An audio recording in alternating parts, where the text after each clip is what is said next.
vamos direto para Nova York. Javier Milei começa a discursar na Assembleia Geral da ONU. Vamos acompanhar com tradução simultânea de Aldo Vidor. Um economista liberal e libertário, que nunca teve a ambição de fazer política e que foi honrado com o cargo de presidente da República Argentina diante do fracasso de mais de um século de políticas que destruíram o nosso país. Este é o meu primeiro discurso na Assembleia Geral das Nações Unidas e eu quero aproveitar para dar os parabéns e para alertar as diversas nações do mundo sobre o caminho que estamos percorrendo há décadas e sobre a consequência de que essa instituição fracasse no cumprimento da sua missão original. Eu não estou aqui para falar o que o mundo tem que fazer, estou aqui para falar o que vai acontecer se a ONU continuar promovendo as políticas coletivistas que promovem diante do mandato da Agenda 2030. E, por outro lado, quais são os valores que a nova Argentina defende? Eu quero, sim, iniciar dando crédito quando ele é devido. A Organização das Nações Unidas nasce do horror da guerra mais cruel da história global, com o objetivo principal de que nunca acontecesse novamente. Para tal, a organização escreveu em pedra seus princípios fundamentais na Declaração Universal dos Direitos Humanos. E aí, foi feito um acordo básico de acordo com a seguinte máxima, de que todos os seres humanos nascem livres e iguais em dignidade e em direitos. Sob a tutela dessa organização e com a opção dessas ideias, nos últimos 70 anos, a humanidade passou por um período de paz global, que foi o período mais longo da história e conseguiu também que coincidisse com o período de maior crescimento econômico da história. Foi criado um fórum internacional no qual as nações possam dirimir seus conflitos através da cooperação, em vez de recorrer instantaneamente às armas, e conseguiram chegar a algo nunca antes pensável: sentar de modo permanente junto com as 5 potências maiores do mundo, na mesma mesa, cada uma com o mesmo poder de veto, apesar de terem interesses totalmente diferentes. Tudo isso fez com que o flagelo da guerra desaparecesse, mas conseguíssemos, por enquanto, que nenhum conflito chegasse a proporções mundiais. O resultado foi que passamos a ter 2 guerras mundiais em menos de 40 anos, que juntas, mais de 120 mil vidas foram ceifadas em 70 anos consecutivos de paz e estabilidade global sob o mandato de uma ordem que permitiu que o mundo todo se integrasse comercialmente, concorresse e prosperasse, porque onde está o comércio, não há balas. O comércio garante a paz, a liberdade garante o comércio e a igualdade perante a lei garante a liberdade. Foi cumprido definitivamente o que o profeta Isaías havia dito, que Deus estará entre as nações, arbitrará entre diversos povos, forjará suas espadas e suas lanças. A nação não tomará uma espada contra outra nação e nunca mais conhecerão assim a guerra. Isso foi o que aconteceu majoritariamente sob a tutela das Nações Unidas nas primeiras décadas. E por isso, desse ponto de vista, nós estamos falando aqui de um sucesso que temos que destacar na história das nações, e isso não pode ser deixado de lado. No entanto, em algum momento, e como geralmente acontece com a maior parte das estruturas burocráticas que nós, os homens, criamos, essa organização deixou de cuidar dos princípios presentes na sua declaração fundacional. Uma organização que havia sido pensada essencialmente como um escudo para proteger o reino dos homens, se transformou agora em um leviatã de tentáculos múltiplos que decide não somente o que cada Estado-nação deve fazer, mas também como todos os cidadãos do mundo devem viver. Assim, passamos de uma organização que buscava paz a uma organização que agora impõe uma agenda ideológica aos seus membros, com uma infinitude de temas que faz parte da vida do homem em sociedade. O modelo das Nações Unidas, que havia sido bem-sucedido, cuja origem nós podemos pensar, como o presidente Wilson falava da sociedade de paz e de vitória baseada na cooperação dos Estados-nação, foram conceitos que foram abandonados, foram substituídos por um moderno de governo supranacional de burocratas que colocam os cidadãos do mundo e impõem um modo de vida determinado a eles. O que discutimos nessa semana aqui em Nova York, na cúpula do Pacto para o Futuro, não é somente mais do que aprofundar esse futuro trágico adotado por essa instituição. O aprofundamento de um modelo que, nas palavras do próprio secretário das Nações Unidas, define um novo contrato social globalmente, pensando nos compromissos para com a Agenda 2030. Eu quero ser claro na posição da pauta argentina.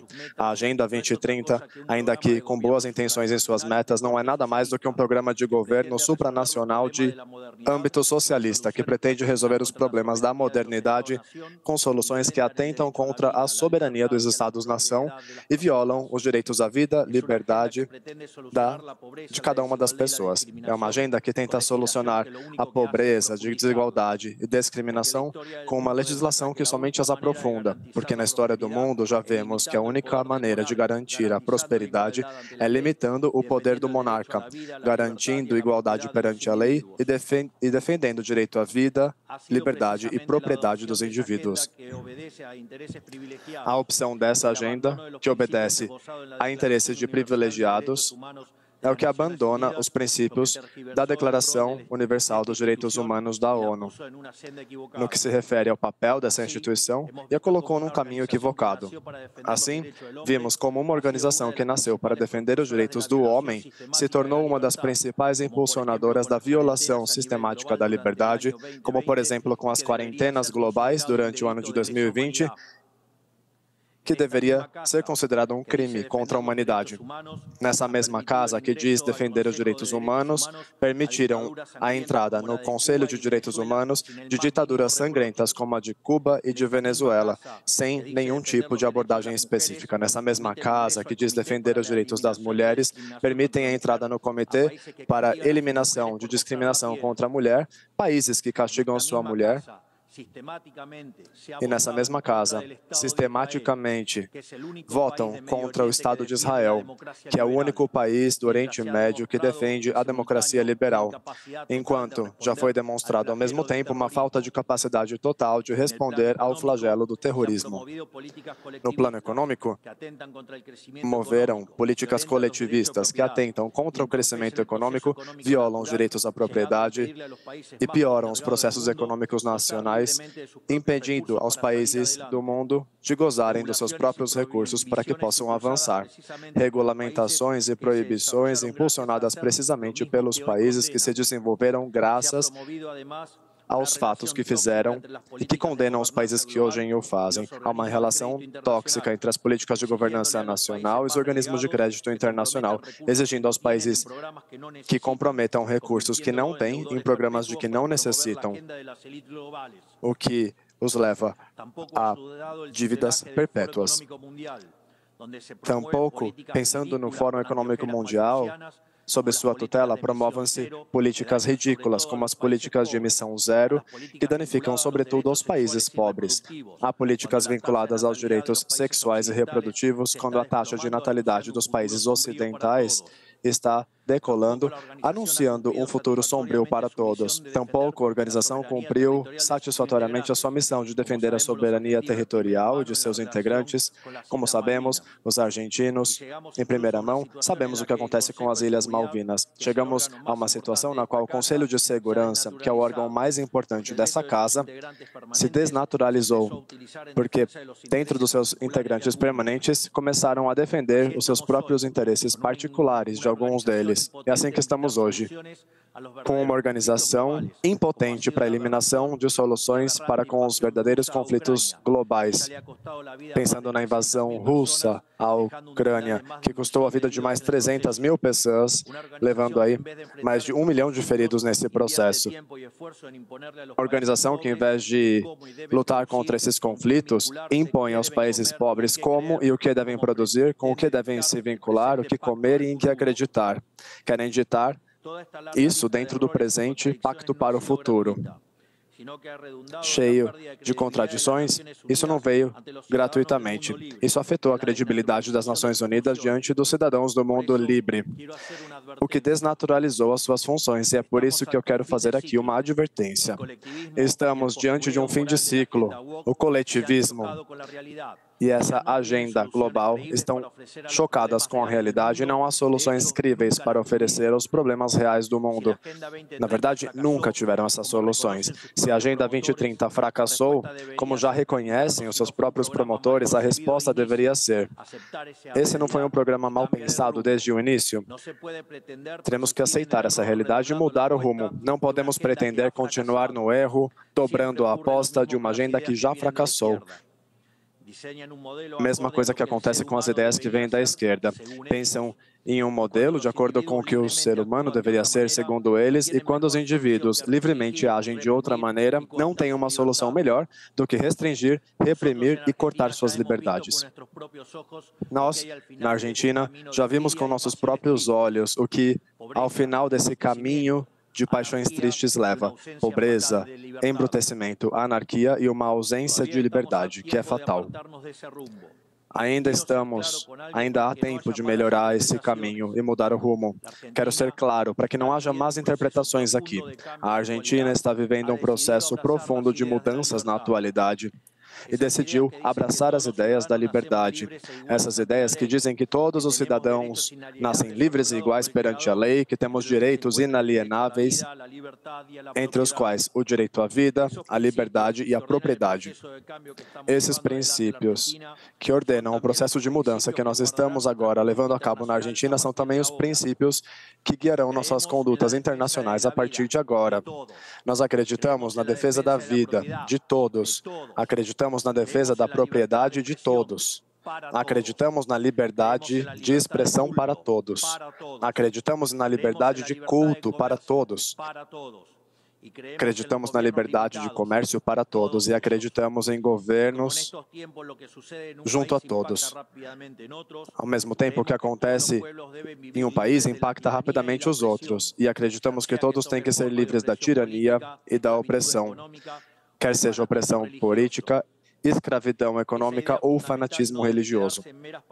Essa ideia básica não deve ficar só em palavras.